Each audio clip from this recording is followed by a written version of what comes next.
Je suis venu jeter un feu sur la terre, et qu'ai-je à désirer s'il est déjà allumé? Il est un baptême dont je dois être baptisé, et combien il me tarde qu'il soit accompli.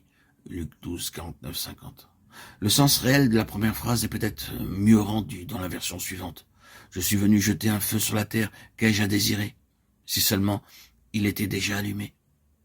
Après qu'il eut souffert, il leur apparut vivant, et leur en donna plusieurs preuves, se montrant à eux pendant 40 jours, et parlant des choses qui concernent le royaume de Dieu. Acte 1, 3.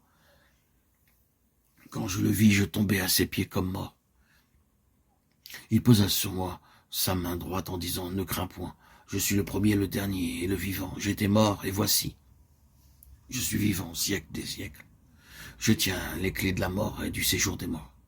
Apocalypse 1, 17, 18. Nous nous approchons de cet aspect particulier avec la même question que celle avec laquelle nous nous sommes approchés des autres. Et disons, pourquoi les 40 jours? Nous résumerons nos réponses à cette question en 3 points, bien qu'il y ait beaucoup plus de détails que ce que nous pouvons présentement englober. Il est évident que ces 40 jours furent beaucoup plus remplis que ce que rapportent les récits.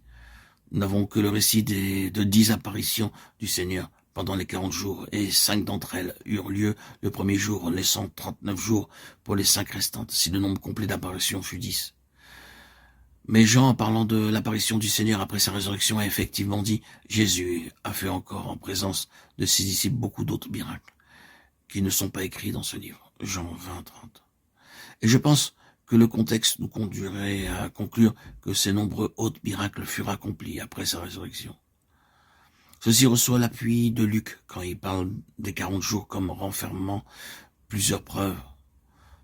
Ainsi, de façon évidente, ce furent des jours très remplis, et cela étant ainsi, la période fut une période de très grande importance.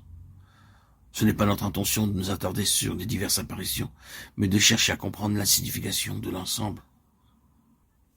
Nous savons comment parfois dans un piano, un marteau s'use légèrement ou se détériore, et lorsque l'on joue la gamme, cette note particulière est moins sonore que les autres, et vous le percevez.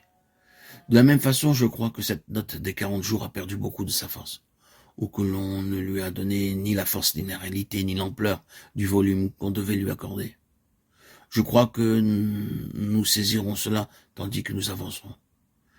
Car ceci fut le grand tournant, et pour le christianisme, tout s'est appuyé sur cet aspect du plan de la rédemption. Nous ne pouvons mentionner que quelques-unes des choses qui sont appuyées sur ces 40 jours, mais elles sont suffisantes pour montrer quelle période formidable ce fut. Néanmoins, remarquons d'abord que c'est l'une des grandes périodes de 40 jours ou années de la Bible. Ce n'est pas un accident s'il y a eu 40 jours après sa résurrection. Il y a eu 8 périodes majeures de 40 jours dans la Bible. Je vous laisse le soin de les découvrir.